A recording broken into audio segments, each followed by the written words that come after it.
अब देखो 1947 में हमारा देश आजाद हो गया।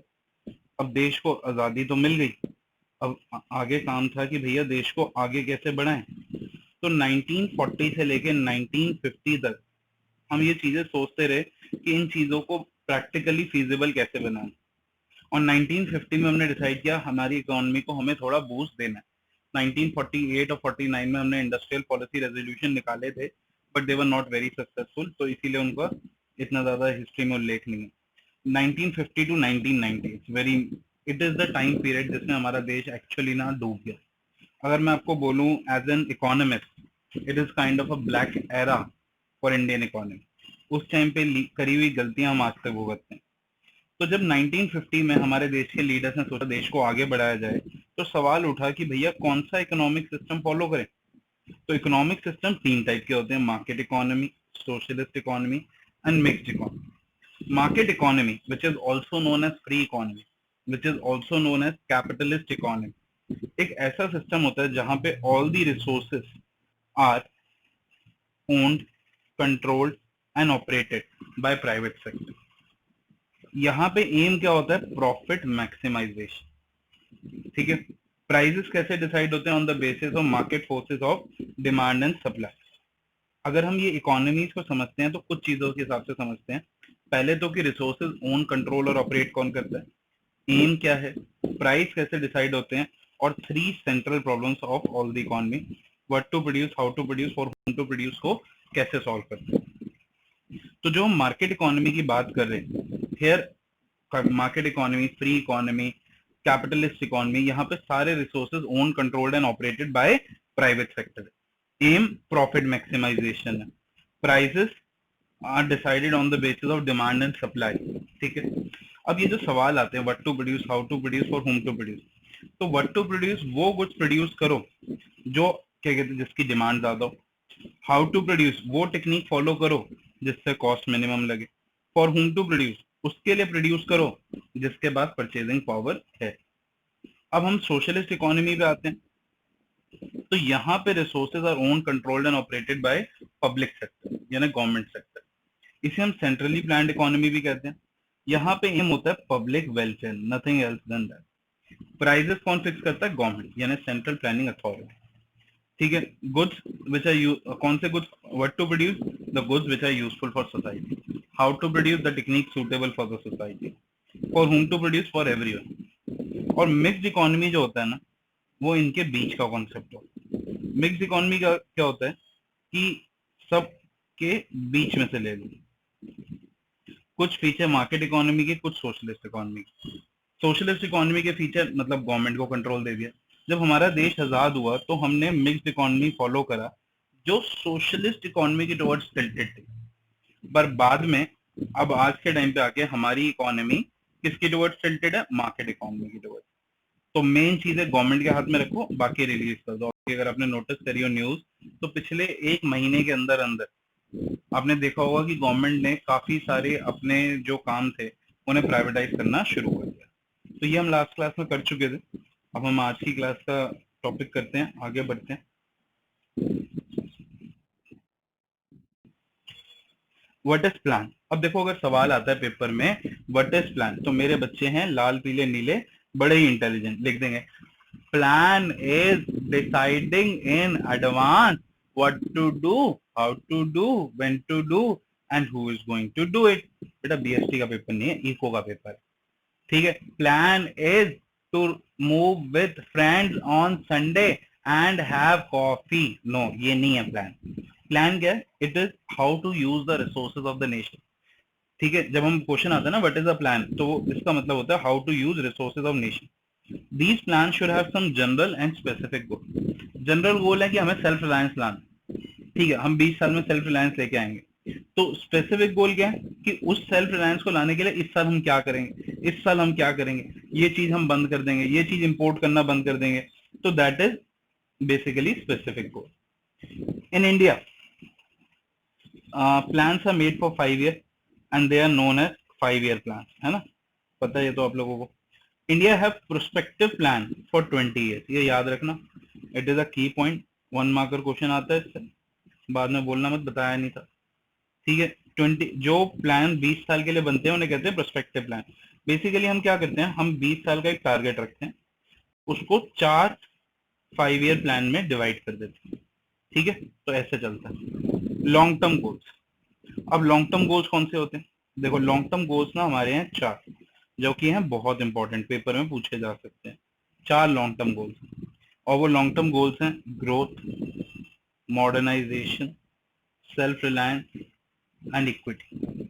ये 4 हमारे गोल्स हैं। सबसे पहला ग्रोथ। ग्रोथ का मतलब क्या है, ग्रोथ का मतलब है नेशनल इनकम का बढ़ना, रियल जीडीपी का बढ़ना। It is countries capacity to provide goods and service. It means increase एक second, increase in productive capacity और larger size of supporting service. मतलब या तो हम ज्यादा गुड्स एंड सर्विस प्रोड्यूस करें और ज्यादा सपोर्टिंग सर्विस प्रोड्यूस करें। सपोर्टिंग सर्विसेज क्या हो जाएंगी ज्यादा बताओ, यानी कि auxiliaries to trade, banking, insurance, shipping, trading, तो ये सब चीजें बढ़े। It is indicator of economic growth is GDP. किसी भी देश का इकोनॉमिक ग्रोथ का इंडिकेटर देखना है तो क्या देखते हैं, जीडीपी। जीडीपी बढ़ रहा है मतलब उस देश में ग्रोथ हो रही है। और जीडीपी क्या होती है, it is the gross money value of all the goods and services produced in the domestic territory of the country during a fiscal year. GDP कहां से ड्राइव होती है, 3 सेक्टरों से। 3 सेक्टर कौन कौन से हैं, प्राइमरी, सेकेंडरी और टर्शियरी। और हर एक सेक्टर से जो कंट्रीब्यूशन आता है उस कंट्रीब्यूशन को कहते हैं स्ट्रक्चरल कॉम्पोजिशन। जैसे प्राइमरी से 20% आ रहा है, सेकेंडरी से 30% आ रहा है, टर्शरी से 50% आ रहा है। तो ये हो गया स्ट्रक्चरल कॉम्पोजिशन कि हमारा जीडीपी बना गया। फिर अगली चीज मॉडर्नाइजेशन। मॉडर्नाइजेशन का मतलब है दो मतलब है यहाँ पे, कि एक तो हम टेक्नोलॉजी बेहतर कर दें, ठीक है, और दूसरा हम सोशल आउटलुक बदल दें, अपना देखने का नजरिया, अपनी सोच, अपने विचार उनको बदलें। जैसे वुमेन को ज्यादा स्टैंडर्ड देना, चेंज इन सोशल आउटलुक। इस वक्त ना इंडिया एक ऐसी सिचुएशन में है, it is a mixture of both rational country and a irrational country। हम लिबरल होते जा रहे हैं, हम रैशनल होते जा रहे हैं, हमारे आउटलुक इंप्रूव हो रहे हैं, हम चीजों को लेट गो करना सीख रहे हैं। पर कई जगहों पे जाके हम इतने इरेशनल हो जाते हैं जिसका कोई हिसाब नहीं। तो कहीं ना कहीं सोशल आउटलुक बदल रहा है, बट स्टिल पुरानी चीजें हमें रोक के रख रही, ठीक है। तो वो चीज होती है मॉडर्नाइजेशन, जब आप वो बेकार की दकियानुस की बातों से बाहर निकल के अच्छी चीजें सोच पाते। एक बार दोबारा देखो, सेल्फ रिलायंस। सेल्फ रिलायंस का मतलब क्या होता है कि हम दूसरे देशों पे डिपेंडेंट ना रहे। हमारे जो पहले 7 5 ईयर प्लान थे उनका मेन फोकस क्या था, सेल्फ रिलायंस, कि हम दूसरी कंट्रीज पे डिपेंडेंट ना रहे। इनिशियली 1947 में इतना बुरा हाल था that we were forced to import food grains from abroad. हमारे देश में वीट भी ऑस्ट्रेलिया से आता था, और वो बहुत ही लो क्वालिटी का वीट होता था, ऑरेंज से कलर का वीट होता था। कहते हैं उससे रोटी भी बहुत गंदी बनती थी, और मतलब कहते हैं वो तो शायद फेंक देते थे कूड़े की तरह उसे, वो इंडिया में आता था। तो it means avoiding the imports and producing with in the country. It is understood a recently freed economy will emphasise on self reliance. देखो जो देश ताजा ताजा क्या कहते हैं फ्रीडम लेता है, तो वो कोशिश करता है कि वो वर्ल्ड में किसी से मदद ना ले, वो अपने बलबूते पे खड़ा हो जाए। क्योंकि अभी उसने इतने लड़ झगड़ के इतनी मेहनत से आजादी ली है, तो कम से कम अपने बलबूते पे तो खड़ा तो हो पाए। तो वो गवर्नमेंट का गोल था। फिर गोल था इक्विटी। अब जरा ध्यान दो, गवर्नमेंट का गोल इक्वालिटी नहीं था, इक्विटी था। इक्वालिटी होती है सबको एक जैसा ट्रीटमेंट करना ना। हमारे सरकार का ट्रीटमेंट पहले भी और आज भी इक्विटी, कि सबको बराबर लाने की कोशिश करना, सबको सेम ट्रीट नहीं करना। सबको सेम ट्रीट करने का मतलब है जैसे अगर सरकार के पास 300 रुपए तो सरकार 100 रुपए 3 जनों को दे दे। पर इक्विटी का मतलब क्या है कि जो बहुत गरीब है उसको 200 दे दे, जो मिडिल क्लास है उसको 100 दे दे, और जो रिच है उसको कुछ भी ना दे, ताकि तीनों सेम लेवल पे आने की कोशिश कर पाए। तो गवर्नमेंट वही तो करती है, जो गरीब लोग होते हैं उन्हें आरक्षण देती है, क्योंकि वरना वो ऊपर उठ नहीं पाएंगे। तो it is equity. It is necessary that the benefit of growth reaches to all sections of society. Every Indian should fulfill basic needs, ठीक है। Inequality in the distribution of wealth should be reduce. मतलब ऐसा ना हो कि कुछ लोग बहुत अमीर होते जा रहे हैं और कुछ बिल्कुल गरीब रह गए। एग्रीकल्चरल रिफॉर्म्स के अंदर 2 बातें ढाली गई, land reform and green revolution. Land reform के अंदर सबसे पहली बात आई कि जो इंटरमीडिएरीज हैं, जैसे जो ब्रिटिश सरकार के टाइम पे ही सेलेक्ट करे गए थे, वो फार्मर से जाके रेंट कलेक्ट करते हैं और गवर्नमेंट को दे देते हैं। ठीक है, अच्छा जी, नहीं अब तो गवर्नमेंट को भी नहीं दे रहे थे, ब्रिटिश सरकार के खुद रख रहे थे। तो लो प्रोडक्शन होने लगी क्योंकि फार्मर जो है वो मोटिवेटेड नहीं है। फार्मर कह रहा है यार मैं ज्यादा प्रोड्यूस करके क्या करूंगा, मेरे को तो कोई बचना ही नहीं है। पर जब किसी की अपनी खुद की जमीन होती है तो वो अच्छे से काम करता है। तो गवर्नमेंट ने कहा कि भैया इनको इंटरमीडिएरीज को हटाओ और ये जो जमीन है ये उठा के सीधा सीधा फार्मर को दे दो, क्योंकि जब आप सीधा सीधा फार्मर को दोगे फार्मर हो जाएगा मोटिवेट, क्योंकि ये तो मेरी खुद की जगह है और अपनी जगह पे तो हर कोई बंदा अच्छे से काम करता है। Ownership and incentive, land to the tiller will motivate the farmer to produce more, ये बात सबको समझ आती है। farmers have incentive to produce more, ठीक है। importance of ownership is illustrated through carelessness of farmers in Soviet Union। Soviet union में क्या हुआ था कि एप्पल की फार्मिंग होती थी, और एप्पल की फार्मिंग होती थी तो जो फार्मर्स होते थे ना वो एक तरीके से टेनेंट होते थे जैसे इंडिया में होते थे। तो वो लोग क्या करते थे, उन्हें ना कोई फर्क नहीं पड़ता था कि एप्पल कैसा भी हो और वो डब्बे में चला जाए। और क्या होता था कि अगर डब्बे में एक एप्पल खराब चला गया तो पूरा का पूरा डब्बा खराब हो जाएगा, पूरी की पूरी पेटी खराब हो जाएगी। हमारे हिंदुस्तानियों में तो कहावत भी है कि एक खराब से पूरी पेटी खराब कर देता है। तो इस तरीके से सोवियत यूनियन को बहुत लॉस हो रहा था कि उनकी इतनी अच्छी फार्मिंग, इतनी अच्छी क्वालिटी का एप्पल हर बारी खराब हो जाते हैं क्योंकि फार्मर्स ध्यान ही नहीं देते थे, उन्हें तो सैलरी मिल रही है। तो without ownership there is no incentive to work hard, as there was poor productivity in Soviet Union instead of vast fertile land। इतनी अच्छी लैंड होने के बाद भी प्रोडक्टिविटी कम, तो इसीलिए कहा गया कि फार्मर्स को ओनरशिप दे। फिर अगला बहुत बड़ा काम था लैंड सीलिंग। लैंड सीलिंग में क्या कहा गया कि अगर किसी के पास भी 2 एकड़ से अधिक लैंड है तो जितनी भी अधिक लैंड है वो गवर्नमेंट ले लेगी, ठीक है, ताकि गरीबों को भला हो। बताओ ये काम सही करा गवर्नमेंट ने कि गलत करा? हाँ गलत ही करा। कई लोगों को सही लगता है, मेरे को तो बड़ा ही गलत लगता है। अब गवर्नमेंट आज कहे अब गवर्नमेंट आज कहे कि 20 लाख से ऊपर जिसके पास जितने भी पैसे हैं सरकार ले जाएगी, ऐसे कैसे भैया, हमने कमाए हैं वो, ऐसे थोड़ी ले जाओगे, ठीक है।